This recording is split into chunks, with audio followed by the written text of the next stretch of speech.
Good morning, students. Today we are going to discuss about your chapter 8, that is physical and chemical changes.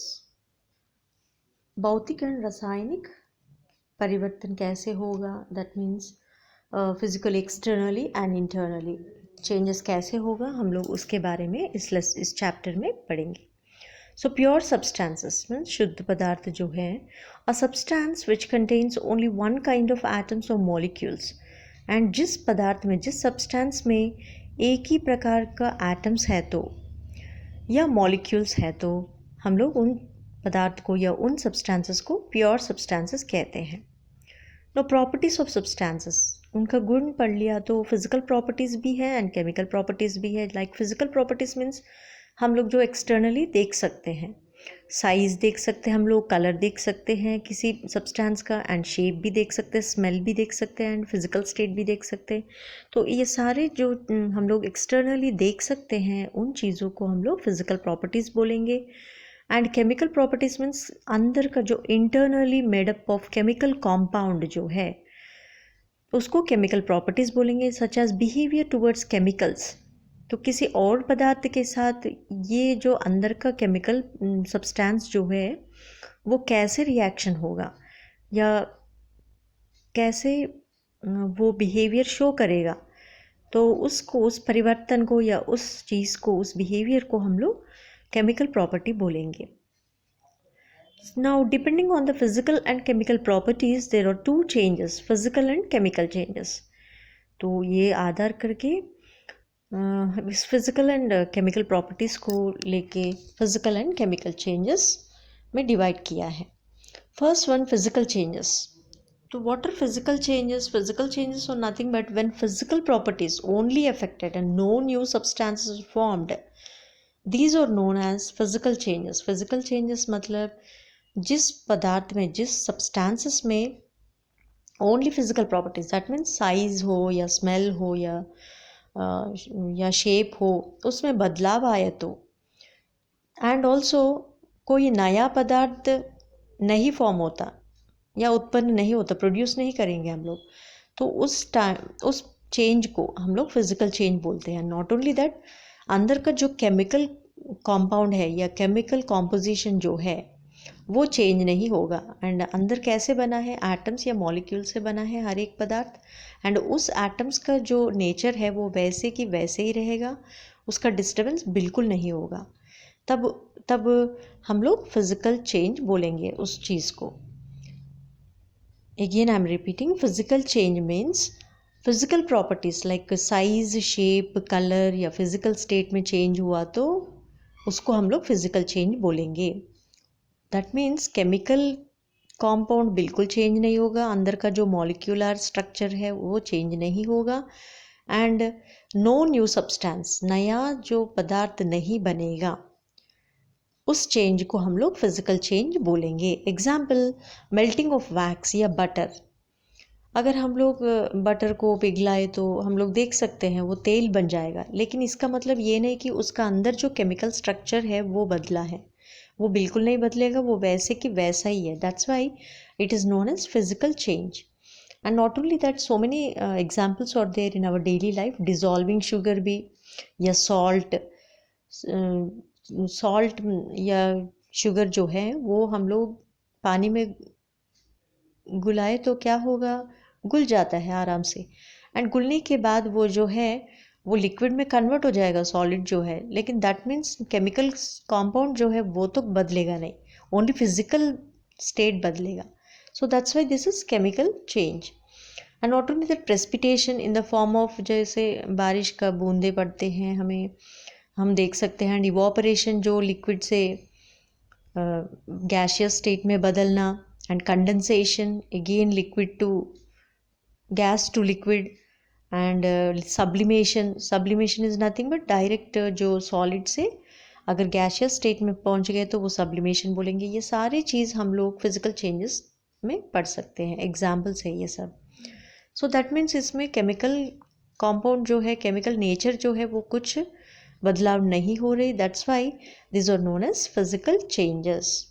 Next, chemical change. Chemical change is nothing but when a substance changes its chemical properties and forms 1 or 2 new substances. इसमें क्या होगा, कोई भी पदार्थ अगर किसी और पदार्थ के साथ रिएक्शन हो के नया सब्सटेंस जब प्रोड्यूस करे तो या उत्पन्न किया तो तब हम लोग, एंड इवन केमिकल कॉम्पोजिशन जो अंदर का जो केमिकल है वो चेंज हुआ तो उस चेंज को हम लोग केमिकल चेंज बोलेंगे। Like cooking of food, cooking of food में क्या होगा, खाना बनाते समय उसका स्ट्रक्चर जो है वो कच्चा वाला जो रॉ मटेरियल है वो कन्वर्ट हो जाता है, दूसरा फॉर्म में बदल जाता है, केमिकल कॉम्पोजिशन चेंज हो जाता है। That's why this is known as chemical change. And digestion में भी हमारा ऑक्सीजन, फूड ग्लूकोज जो है वो ऑक्सीजन के साथ मिल जाता है एंड इवन फिर मिलने के बाद कार्बन डाइऑक्साइड, वाटर, ये सब फॉर्म होता है, बदल जाता है, तो उसका केमिकल नेचर जो है वो बदल गया। दैट मीन्स जब केमिकल चेंज आ जाएगा, केमिकल फॉर्म बदलेगा, अंदर का जो कॉम्पोजिशन है, तब उसको हम लोग केमिकल चेंज बोलेंगे। And even burning of candle also and curdling of milk, जब दही जमाते हैं तब भी केमिकल कॉम्पोजिशन, कुछ फर्मेंटेशन होता है। दैट मीन्स कुछ कार्बन डाइऑक्साइड लेना एंड उसके साथ दूसरा प्रोडक्ट बनना, ये सब। दैट मीन्स केमिकल कॉम्पोजिशन में कुछ बदलाव आएगा, जब आएगा उस चेंज को हम लोग केमिकल चेंज बोलते हैं। Now rusting of iron, rusting of iron भी एक केमिकल चेंज है। And rusting of iron is nothing but जंग लगना, जब लोहा पे जंग लग जाता है तब उसको हम लोग रस्टिंग बोलेंगे। एंड वो कैसे होगा, the formation of brown powdery material on the surface of iron in the presence of moist air is known as corrosion or rusting. Actually corrosion हम लोग यूज़ करते हैं, तो corrosion मेटल्स को जंग लग जाता है, उन चीज़ों को हम लोग corrosion बोलते हैं, उस प्रोसेस को। बट लोहा के साथ अगर जंग आ गया तो, लोहा पे जंग आ गए तो उसको हम लोग रस्टिंग भी बोलेंगे। बट लाइक कॉपर है या सिल्वर है, उनके ऊपर जंग लग जाए तो उसको हम लोग करोजन बोलते हैं। लेकिन लोहा पे जंग आ गए तो करोजन भी बोल सकते हैं या रस्टिंग भी बोल सकते हैं। एंड ये कैसे बनेगा, जब लोहा हवा में रहने वाला गीलापन जो है, मॉइस्ट एयर, दैट मीन्स गीलापन जो वाटरी फॉर्म में होता है, उस वाटर एंड ऑक्सीजन भी, वो दोनों मिल के रस्ट के साथ, लोहा के साथ रिएक्ट हुआ तो रस्ट फॉर्म होता है। जैसे इधर हम लोग इक्वेशन देख लिया तो क्लियर हो जाएगा आप लोगों को। Like iron Fe+3 oxygen 4 Fe, 4 iron molecules plus 3 oxygen molecules plus water to form 2 compounds of Fe2O3H2O। तो ये रस्ट का फॉर्मूला है। हाइड्रेटेड आयरन बदल गया, जो लोहा थे अकेला वो हाइड्रेटेड आयरन में, दैट मीन्स केमिकल कॉम्पोजिशन में चेंज आ गया, क्योंकि वो ऑक्सीजन और वाटर के साथ मिक्स हो गया, रिएक्ट हो गया। That's why whenever new compound is form, new substance form होता है, जब केमिकल कॉम्पोजिशन में बदलाव आता है, उसको हम लोग केमिकल चेंज मानते हैं, राइट। नाउ नेक्स्ट कंडीशंस, जो रस्टिंग के लिए ऑक्सीजन एंड वाटर होते तो बस जंग आ जाता है। Now next prevention of rusting.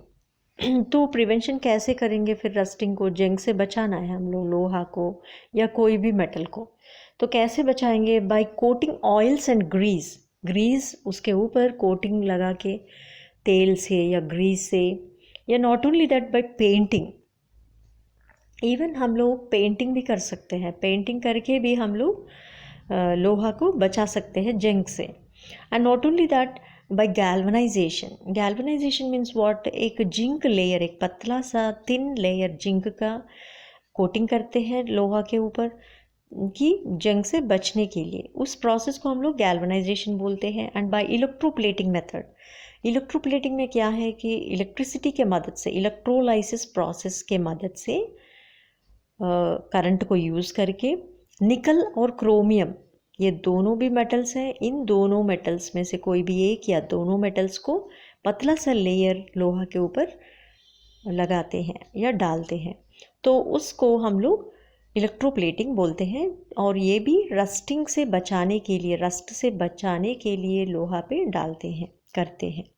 Now next alloying. Alloy means what? Mixing of two और more metals.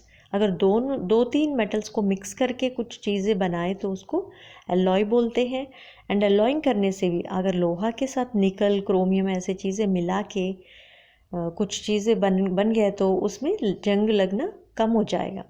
So by that also alloying process से भी हम लोग जंग को मतलब लोहा को बचा सकते हैं, रस्टिंग से बच सकते हैं या बचा सकते हैं, right. Now next crystallization. Crystallization means the process of formation of crystals of a substance. किसी भी पदार्थ में से क्रिस्टल्स को पाना, उस प्रोसेस को हम लोग क्रिस्टलाइजेशन बोलते हैं। लाइक सैचुरेटेड सॉल्यूशन ले लेंगे। What is saturated solution? Saturated solution मतलब जब मैं ज़्यादा चीनी ले लूँगी एंड पानी में डाल दूँगी, तो ज़्यादा चीनी क्या है, इधर सोल्यूट है, जो हैज़ मोर सोल्यूट मतलब एक जो ठोस पदार्थ में, सॉलिड पदार्थ में है, जो वो मेरा शुगर है। So that is the solute, उसको हम लोग सोल्यूट मानेंगे, एंड वाटर को हम लोग सॉल्वेंट मानेंगे, दैट इज़ पानी को। सो दोनों को मिक्स होके वो सैचुरेटेड सॉल्यूशन बन जाएगा। देन इफ़ विल हीट, उसको अगर हम लोग गर्म करेंगे, तो करने के बाद बहुत ज़्यादा गर्म करके फिर हम लोग पूरा पानी जो है, पानी जितना भी डाला है उसमें, चीनी और पानी में सैचुरेटेड सॉल्यूशन बन गया। उस सैचुरेटेड सॉल्यूशन में जो कुछ भी पानी है उसको पूरा ख़त्म होने तक हीट करे, तो गर्म किया तो, या उबाल लिया तो फिर क्या बचेगा? ओनली शुगर पार्टिकल्स बचेगा, राइट। सो उसको हम लोग गर्म करने के बाद उसको थोड़ी देर ठंडा कर देंगे, छोड़ना है ऐसे ही। छोड़ने के बाद, कूल होने के बाद क्या होगा? क्रिस्टल्स के फॉर्म में हम लोगों को उस पदार्थ, जो बचा हुआ पदार्थ जो है वो क्रिस्टल्स जैसा बन जाएगा। उस क्रिस्टल्स को हम लोग सेपरेट कर सकते हैं मैन्युअली या मशीन से। हैंड से भी कर सकते हैं या मशीन से भी कर सकते हैं। So like that crystals are formed. And even not only that, salt भी हम लोग समुद्र के पानी में से हम लोग नमक को तैयार करते हैं।